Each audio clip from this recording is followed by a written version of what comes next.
전해드린 대로 아시아나항공기에서 비상구 문을 강제로 연 30대 남성 어제 구속이 됐습니다. 네, 관련 내용 최진영 변호사, 이승훈 변호사와 함께 자세히 짚어보도록 하겠습니다. 안녕하세요. 안녕하십니까.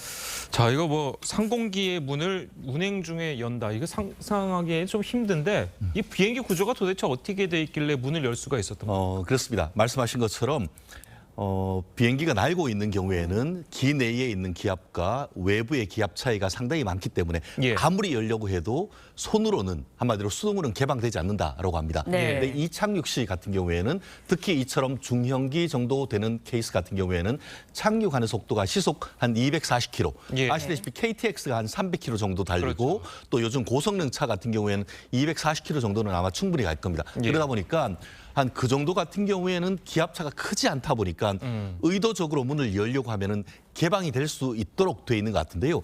왜냐하면은 이착륙 시에 어떤 문제가 생길 경우에는 개방할 수도 있어야 되는 그런 어떤 그 안전상의 문제로 의도적으로 그렇게 설계를 해놨다고 합니다. 예. 실질적으로 이착륙 시는 우리가 항상 이제 안전벨트를 매고 자리에 그렇죠. 착석해 있다 보니까 이런 일이 발생할 거라고는 아마 항공기 제작사에도 예측하지 못했던 것 같은데 정말 예측하지 못한 일들이 현실로 지금 벌어진 것 같은데요. 그렇죠. 말씀드린 것처럼 이번 사고를 통해 가지고 이착륙 시에는 이게 열려면 열릴 수 있다는 사실이 밝혀졌다는 사실 자체가 네. 모든 국민들이 좀 놀랍게 새로 발견한 사실이 아닌가 생각합니다. 그렇기 때문에 이거에 대한 대책도 지금 설왕설래하는 그런 상황인 것 같습니다. 네, 앞서서도 말씀드렸지만 울산 소년체전에 참가하기 위해서 제주도 선수단들이 타고 있었습니다. 그렇기 때문에 항공기 안에는 초등학생, 중학생들이 있었는데 현재 건강 상태는 어떤가요?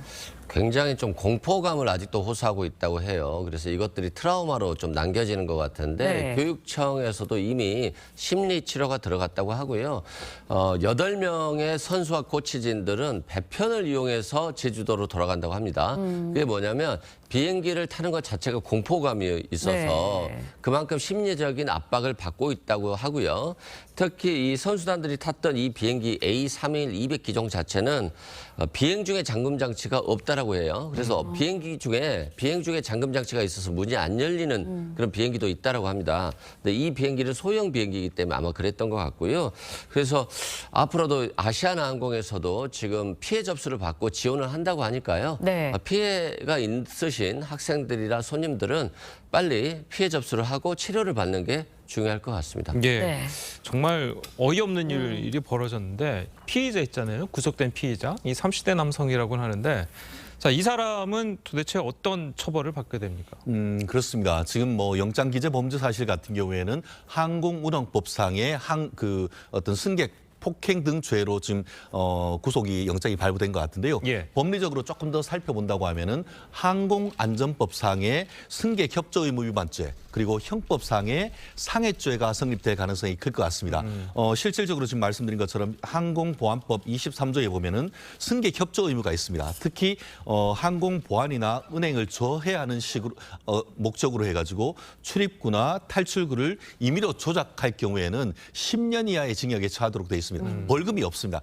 굉장히 어떻게 보면 승객 협조 의무 위반 죄가 여러 개가 있습니다만 네. 그중에서 굉장히 가장 크게 어떻게 처벌 수위가 높은 거고 나아가서 이게 뭐 그렇게 문을 연 의도에 대해서 조금 더 수사를 할 필요가 있습니다만 본인이 정말 답답해서 나간 것이 아니고 나간다 한다 하더라도 그로 인해서 지금 보면은 수여러 명의 지금 승객들 특히 어린이들 같은 경우에는 호흡 곤란을 호소하고 실제로 한 9명 정도는 입원을 하고 있는 이런 내용이 있다고 하면은 사람의 신체를 상해했다라고 볼 수가 있습니다. 그 경우에는 7년 이하의 징역 또는 1,000만 원 이하의 벌금에 처하는데 한 가지 행위로 항공보안법도 위반되고 형법상 상해죄로 할 경우에는 그중에 가장 중한 죄의 정황형의 2분의 1까지 가중할 수가 있습니다. 말씀드린 것처럼 항공보안법이 10년 이하의 징역이기 때문에 네. 경우에 따라서는 거기에 2분의 1 가중해서 15년형까지 처벌할 수 있도록 상당히 엄한 죄다 이렇게 보면 될 것 같습니다. 그래도 이 15년이라고 생각을 하면은 뭐 법적으로는 많을 수 있지만 일반 네. 사람들이 받아들일 때는 뭐 적게는 수십 명, 많게는 뭐 수백 명의 목숨을 위협한 한마디로 이제 살인 미수죄 아니겠습니까? 그렇습니다. 결국은 이제 그것이 어떤 것을 의도를 했는가, 본인이 그냥 답답해서 그런 것인가, 아니면 뭐 여러 가지 의도로 해서 테러를 목적이 있었는가 이런 부분은 아직까지 동기가 완전히 밝혀지지 않았습니다. 그렇기 때문에 말씀드린 것처럼 어떤 의도로 했는지 한마디로 고의가 무엇인지에 따라서 이에 대한 처벌 수위, 법적 적용이 내용이 달라질 것 같은데요. 예컨대 이제 본인의 이제 휴대폰에 대한 압수수색을 통해서 포렌식을 통해서 여러 가지 이것을 예. 의도적으로 했는지 단순히 문을 열고 했는지 아니면 문을 개방을 통해서 비행기를 추락시키려고 했던 목적이 있었는지 그럴 경우에는 사람이 사망할 수 있는 경우에 대한 어떤 그 예측 미필적 고의, 확정적 고의가 있었다고 볼 수 있지 않습니까? 그렇기 때문에 그 고의가 무엇인지에 대한 수사 결과에 따라 경우에 따라서는 살인 예비 음모까지도 적용될 수 있는 그런 부분이라서 앞으로 이제 그 경찰이 이 부분에 대한 문을 연 동기 내지 고의에 대한 수사가 앞으로의 수사의 핵심 쟁점이 되지 않을까 생각을 합니다. 예. 네. 상공에서 항공기에 문이 열리는 건 정말 처음 있는 일이 아닌가 싶은데 2019년에는 좀 비슷한 일이 있긴 했었다고요. 그렇습니다. 저도 이번에 확인해 보니까 네. 이번처럼 200m 상공에서 비행기 문이 열린 경우는 처음인데 네. 2019년 9월에도 인천에서 캄보디아로 가는 비행기 아시아나 항공기가 조작을 해서 문을 열려고 시도가 있었다는 거예요. 그래서 문은 열리지 않았습니다만 계속적으로 비행기가 오작동이 나서 에러 사인이 나가지고 결국에는 회항했던 그런 사건이 있었고요. 예. 또 2017년에도 인천공항에서 베트남으로 가려고 하는데 승객이 아마도 화장실 문으로 착각한 것 같아요. 그 문을 열었다가 이 경우도 오작동이 나서 2시간 넘게 이륙이 지연된 적이 있었거든요. 예. 그래서 이게 문을 열었다는 그 자체만으로도 문제가 있지만 예. 이 비행기에 대한 오작동 문제를 일으킬 수 있어서 심각한 어떤 비행기 사고로 이어질 수 있다는 점을 이번에 또 국민들께서 잘 안 것 같습니다. 예. 자, 이게 뭐 대책 마련이 아까 말씀하신 네. 것처럼 좀 필요할 것 같은데 아시아나항공이 이제 대책이라고 내놓은 게 비상구 앞좌석을 뭐 판매를 하지 않겠다. 자, 언뜻 듣기에는 이게 정말 대책이 될 수 있을까라는 생각이 들거든요. 한마디로 대증요법이지 본질적 문제 해결 방법이라고 보기는 어렵다 이렇게 그러니까. 평가가 되는 것 같습니다. 말씀하신 것처럼 앞에 지금 특히 이번 비행기 같은 경우에는 왼쪽 날개 바로 뒤쪽에 있는 비상 출구가 예. 있고 그 비상 출구에 의자가 4개가 있다고 합니다. 예. 그런데 이번에 그 판매 금지가 된 자리는 그 4개 자리 중에 제일 창가 쪽 자리 예. 결국은 손을 내밀자마자 비상구의 레버를 바로 조작할 수 있는 그 자리 하나만 지금 그 판매 금지를 하고 나머지 3자리는 그대로 판매하겠다라고 얘기를 하고 있는데요. 예. 전문가들 같은 경우에는 이것이 이른바 구더기 무서워서 장못 담그는 것 아니냐. 한마디로 비상사태가 발생했을 때에 그 자리에 앉은 사람은 승무원과 협조를 해서 승객들을 탈출을 하도록 도와줄 수 있는 자리인데 그 자리에 사람을 안 앉힌다는 것이 오히려 사고의 위험을 높이는 것이 아니냐 하는 그런 비판이 있는데요. 이에 대해서 그 아시아나항공 같은 경우에는 나머지 3자리는 그대로 판매가 되기 때문에 비상사태의 경우에 그 3분을 통해 가지고 탈출이나 이런 걸 했기 때문에 큰 문제는 없다 얘기를 하고 있습니다만 말씀드린 것처럼 그 자리 하나를 네. 지금 판매하지 않는다고 해서 이 자리가 이 문제가 해결되지 않은 건 아니지 않습니까? 그렇죠. 옆자리에 있는 사람도 갑자기 어떤 돌출 행동을 할 수 있는 그런 부분이기 때문에 좀 더 본질적인 문제 해결 방식이 뭔지에 대해서 또 구조적인 해결 방법이 없는지에 대해서 고민을 해야 된다는 것이 전문가들의 대체적인 의견인 것 같습니다. 예. 네, 아무래도 비슷한 사고를 또 발생하지 않게 막으려면 예방책이 정말 본질적인 예방책이 필요할 것 같은데 대안이 좀 있나요? 저희가 항공권을 발권할 때 비상구 좌석에 앉은 사람들에게는 발권 당시에 물어보더라고요. 그래서 괜찮냐, 여기 예. 협조 의무가 있다, 가장 늦게 탈출해야 된다. 이런 것들도 보면서 이 사람이 좀 안전한가 이런 얼굴 같은 것도 좀 보는 것 같아요. 근데 지금 이 사건의 경우에는 굉장히 주변을 두리번거리면서 위험했다는 거예요. 그래서 좀 불안 증세를 보였기 때문에 이런 것들을 일단은 좀 가려내는 그런 안목이 필요할 것 같고요. 네. 두 번째는 신분 조사를 좀 할 수 있을 것 같은데 현실적으로 어떤 범죄의 혐의가 없는 상태에서 신분 조사라든가 신원 조회를 할 수는 없잖아요. 그래서 이 부분은 좀 제도적으로 좀 합리적인 방안이 마련되어야 될 것 같고 실제 또 비상구에 있을 때 그 옆좌석에 있는 분들이 어떻게 구호 조치를 할 것인지도 또 나와야 되는 거잖아요. 이런 것들을 그냥 좀 더 구체적으로 설명해 주면서 이번에도 안전의식이 좋아서 이 사람을 막으려고 제지를 많이 했거든요. 예. 주변 사람들이 승무원의 지시에 따라서 그런 측면에서 조금 협조 의무를 좀 더 구체적으로 설명해 주는 그런 것들이 좀 필요해진 것으로 보여집니다. 예, 네. 알겠습니다.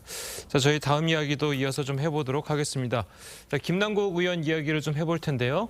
여야가 이제 내일 국회 윤리위원회를 열어서 김남국 의원에 대한 징계 절차에 착수하기로 했습니다.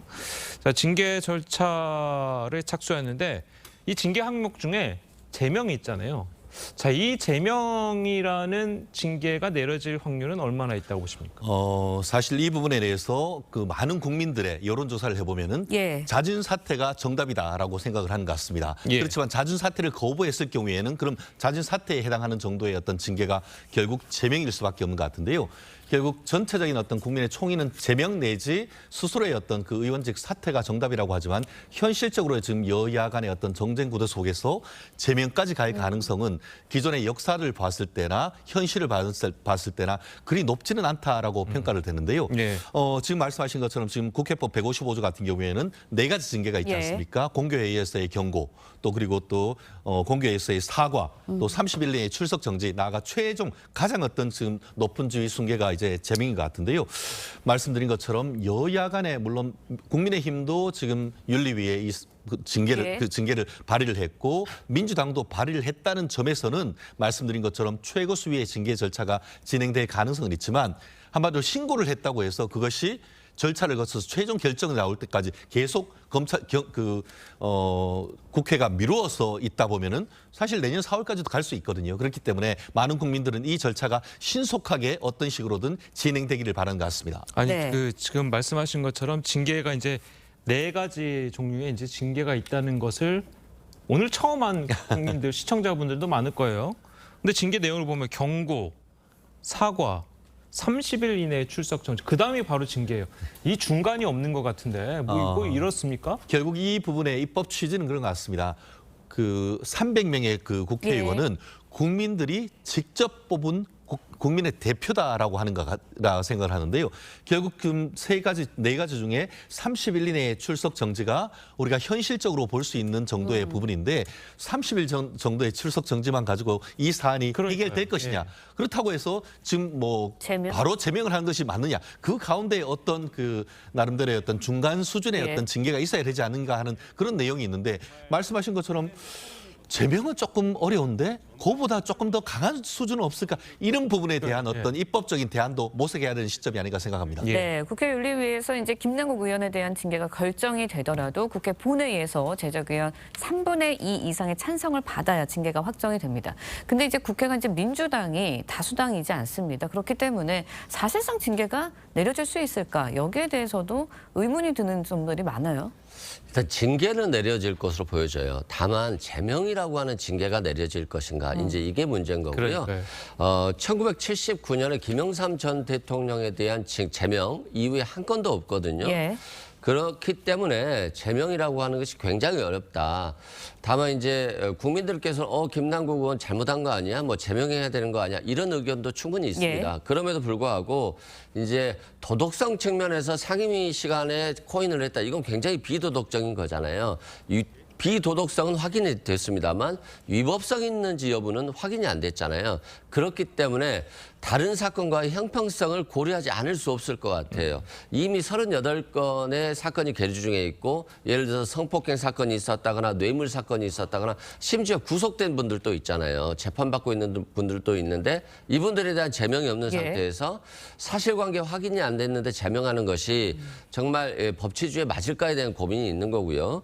두 번째는 제명 의혹은 사법적 구제 절차가 없어요. 우리가 일반적으로 처분이 있으면 재판에 가서 예. 다퉈보는 게 있는데 이 국회 윤리특위의 제명 절차는 사법적 구제 절차가 없어 최종적인 거예요. 그래서 좀 신중할 필요성이 있다는 점에서 제명으로 지금 현재 상태에서 가기에는 좀 어려운 측면이 있다는 말씀 드리고요. 다만 김남국 의원이 청년 정치인으로서 자신의 어떤 잘못한 것에 대해서 스스로 사퇴하는 문제는 스스로 결정할 수 있는 문제고 국민의 신뢰를 얻을 수 있는 문제이기 때문에 김남국 의원 본인의 좀 고민이 필요한 시기가 아닌가 싶습니다. 예. 자, 이게 무슨 그 죄명이 이제 죄가 확실하게 이제 인정이 아직까지는 뭐 사법적으로 인정이 안 됐다 하더라도 지금 이 국회 윤리특위위원회가 말 그대로 윤리특위 아니겠습니까? 이 국회의원이 윤리적으로 좀 잘못한 게 있다면 거기에 대한 합당한 징계를 내려야 되는 게 윤리특위의 그 본분 아니겠습니까? 그렇습니다. 결국 그 징계안의 자체가 어떻게 보면 국회의 자율권이다라고 얘기를 할 수 있습니다만 그 자율권 또한 국민으로부터 위임받은 것 아니겠습니까? 예. 단순히 이 부분은 어떻게 보면은 형사적인 문제가 아니고 윤리적 정치적 책임을 지라라는 그런 부분이기 때문에 형사적인 책임을 끝까지 그 어떻게 보면은 기다려야 된다라고 할 경우에는 그러면은 사법부가 기소를 해서 재판을 마냥 늘려가지고 임기 4년을 지나버린다고 하면은 수술의 어떤 윤리 규정은 아무 의미가 없는 것 아니겠습니까? 그렇다고 한다고 하면은 국회는 국회 자체에 대해서 국민에 대해서 책임져야 한다라는 그런 어떤 책임 정치 차원에서도 이 절차를 빨리 신속하게 진행할 필요가 있는 것 같은데요. 지금 같은 경우에는 특히 이제 다가오는 5월 30일 날 이 부분에 대해서 윤리특위에서 이제 상정이 되고 예. 그것이 이제 윤리위원회에 간다고 하면은 자문회의가 있습니다. 거기에 사건을 보내서 내부적으로 심사를 합니다. 그럼 심사를 할 수 있는 기한이 최대한 30일이라고 하거든요. 그렇게 한다고 하면 5월 30일부터 30일 정도 조사를 거쳐서 최종 그 자문위원회가 조사를 거친 다음에 그 결과 보고서를 윤리특위로 보내면은 그 특위에서 예. 내용을 의결을 합니다. 예. 그 이후에 이제 그 본회의에 이 부분을 다시 보내는데요. 그렇기 때문에 대략적으로 신속하게 진행된다라고 할 경우에는 다가오는 7월 달 국회 예. 임시회 본회의에 상정할 수가 있는 부분이라서 예. 신속하게만 처리가 된다고 할 경우에는 7월 본회의에서 김남국 의원에 대한 징계 여부가 결정될 가능성은 현재로서는 상당히 높은 것이 아닌가 생각합니다. 네, 예. 김남국 의원은 현재 모습을 좀 드러내지 않고 있는데 지난 16일과 25일에 청원 휴가를 신청했던 것으로 알려졌습니다. 그렇다 보니까 국회 출석을 안 하면서 세비는 받아가는 거 아니냐 이런 지적들이 여당에서 일고 있거든요. 과거에 김남국 의원이 이제 문호동 무임금이라고 해서 네. 국회의원들도 일을 하지 않으면 세비를 받지 않아야 된다. 이런 법안을 같이 발의한 적이 있어요. 그렇기 때문에 이 부분은 김남국 의원이 무겁게 이미 받아들이고 있을 것으로 생각하고요. 실제 일하지 않은 경우에는 세비를 받는 것 자체가 네. 이건 굉장히 잘못된 국회의원의 기득권이잖아요. 이런 부분은 꼭 김남국 의원 개인의 문제를 떠나서 국회의원 전체의 문제라고 생각되고 정치 개혁의 문제로서 현역 의원들의 기득권 내려놓기 차원에서 좀 이런 것들은 개선돼야 된다. 이런 말씀 드리고요. 김남국 의원이 진상조사 요구에 응하겠다라고 했기 때문에 이번 분들에 대해서 국민들이 실망하는 분들이 많잖아요. 예. 빨리 이제 어느 정도 자신이 구체적인 해명을 할 수 있는 시간은 필요했던 것이기 때문에 관련 거래 내역 등을 확인했다라고 한다면 조만간 빨리 나와서 국민들께 해명하는 그런 시간이 꼭 필요해 보입니다. 예, 알겠습니다. 자, 오늘 두 분 변호사님 말씀은 여기까지 듣겠습니다. 잘 들었습니다. 고맙습니다. 고맙습니다.